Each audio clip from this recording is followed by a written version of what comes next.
Hey folks, Storm and Norman here. How's everybody doing today? Whoops, I got my glasses. Hey, I used to work in a bar in Denver called Mr. Lucky's. Still have one of their shirts I used to wear when I went to work every day. Excuse me. When I first started working there, they had upstairs was country western music, which I enjoyed, and downstairs was rock and roll. They allowed 18-year-old girls in, but they stamped their hands red, so they weren't allowed to get alcohol from the bar. They brought their own in their purses and got a drink at the bar, went in the bathroom, and had some alcohol in their drink. Mm-hmm. Anyway, they eventually changed it from upstairs country and downstairs rock and roll to rock and roll on both floors because there was nobody really interested in the country uh, bands, and I wasn't making a whole lot of money, so I didn't care. So they made it live rock and roll upstairs and live rock and roll downstairs, and it was a lot of fun, you know. I used to, in order to get good tips, they had a beer bin like right in front of me before, and then they had the counter where the customer came.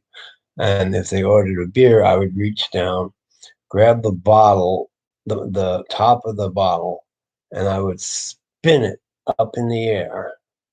I'd have a rag on the side of my pants hooked up to my belt loop.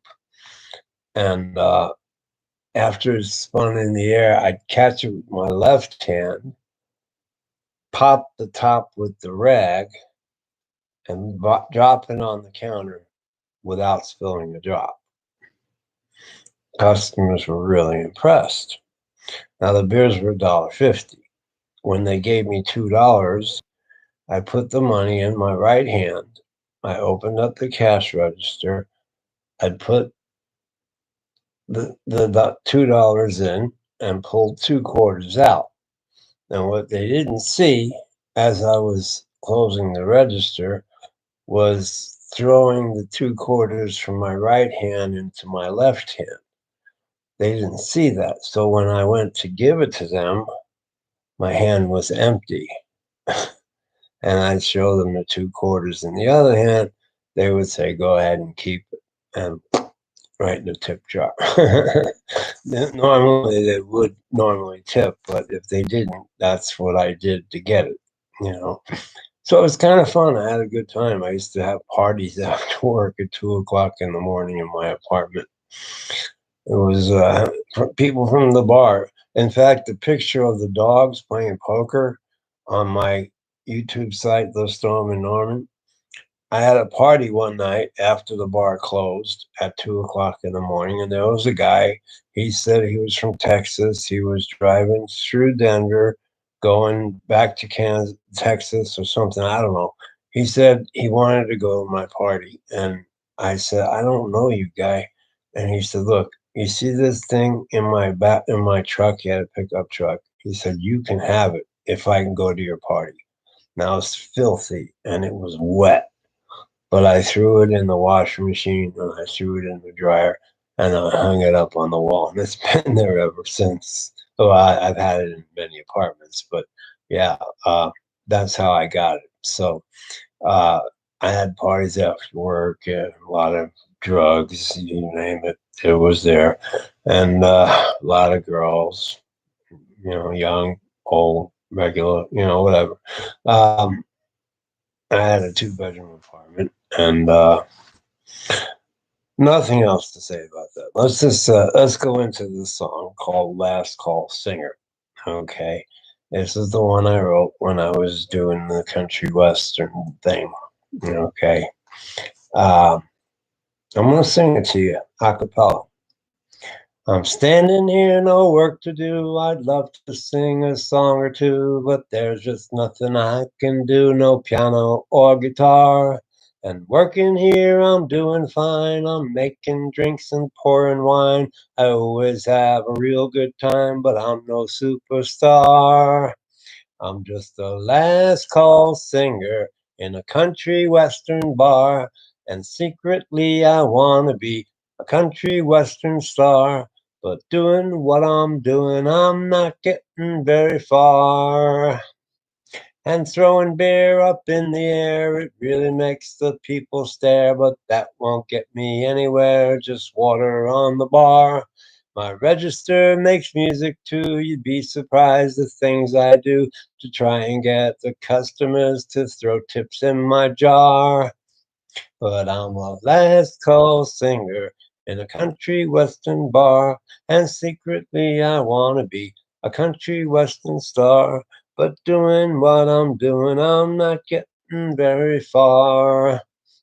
My point is very clear. There's no microphone back here. I'm on a stage, well, that's okay, but I'm just halfway there, you see. I'm singing Last Call every night when closing time is near. But Last Call Singer, that's the song I want them all to hear. So don't ask me what I'm doing wrong. I've just been working here too long. I've got no time to sing my song when I'm behind the bar.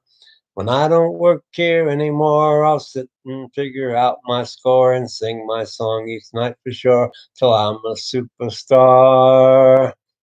But I'm a last call singer, a last call singer, a last call singer in a rock and roll, country western, either one bar. Kind of screw around at the end there. I hope you enjoyed that because I'm going to do it again. Looking for a love song. Now I've talked about Jenny, and I haven't played it yet, but it's about a deaf girl, 9-year-old deaf girl. I gave a copy of my song "Looking for a Love Song" to this girl that I was working with in telemarketing. She gave it to the guy in the band. He called me up, and that's how I met him. Met Jenny. Wrote the story about Jenny, but I had already written this song that I gave to the girl I was working with. I think her name was Heidi. That's right, it was. Um, I wrote it for her. It's called Looking for a Love Song. I want to write a love song, but it's really hard to do. I'm by myself, nobody else, no one to write it to. You can tell there's something missing. Loneliness is hard to hide, especially out on Friday night with no one by my side. And I'm looking for a love because I want to sing about it. Looking for a lover, I'm so tired of doing without it. Looking for a love so fine, I'll never have to doubt it. Looking for the real thing. Looking for a love to bring a song so strong that I can't sing, but I can only shout it. And the radio's depressing, 'cause all I ever hear is people singing about their love. It's mine, I wanna hear. And I know it's gonna happen. The question is just when. I'm tired of sitting here with just my paper and my pen. And you know, right now my love life is sort of like this song. Each verse is short and simple, but the chorus is real long. You see, the verses stand for lovers past, they end just when they rhyme. The chorus, like a broken heart, repeating all the time. And I'm looking for love because I want to sing about it. Looking for a lover, I'm so tired of doing without it. Looking for a love so fine, I'll never have to doubt it. Looking for the real thing. Looking for a love to bring a song so strong that I can't sing, but I can only shout it. And there you have Looking for a love song. I'm just gonna see what's next. These songs in this book are alphabetical. If you hadn't noticed, I'm on the L's. Mr. Ordinary Guy. I have music to this song, and it's really cool music. My ex roommate played harmonica and guitar, and I think I sang. Maybe he sang too. I don't remember. But so tell me how it feels to be up so high. Tell me how it feels, Mr. Ordinary Guy. This was my boss at the Sahara. Okay. You think you're above all the rest. Whatever you do, you think you're the best. You've nothing to hide. Your ego's your pride. To put others down is your quest, Mr. Ordinary Guy. So tell me how it feels to be up so high. Tell me how it feels, Mr. Ordinary Guy. With a suit and a tie and clean shoes, you'll dispute that you've paid all your dues. And when push comes to shove, there's no room for love. You'll win and others will lose. So tell me how it feels to be up so high. Tell me how it feels, Mr. Ordinary Guy. Yeah, you better start changing your plans. 'Cause when things go bad, and they can, you'll be unemployed, your principles void. You'll find that you're only a man. Mr. Ordinary Guy thought he was hot. You know, he took bribes from the dealers. We dealt Pygal in the poker room, kept our own tips, paid him off when we got made a lot of money. They finally, I ratted him out because he fired me, and then they finally fired him for taking bribes. He was stealing money from the Pygal table. It was a joke. I would be sitting there, and the chip runner was partners with him. He would come over with $100 worth of dollar chips. I'd put them in the rack, and then he'd say, "Put four black chips in a tray. Black chips are $100 each, and $400 for $100. Here you go. Thank you very much. Okay, keep on dealing. Pretend nothing happened." I mean, the guy just made $300, 150 a piece. What can I say? When they was stealing from the casino, I ratted them out. They didn't get fired until finally Gary got fired for taking bribes. Don quit. He knew what was coming. So anyway, Mr. Ordinary Guy. That's the last one for today. Let me see what's next for tomorrow. No, not that one. No, but let me see what I got for tomorrow. I'm just going through the book one song at a time. Oh, my love's a mirage. You might have heard that song played.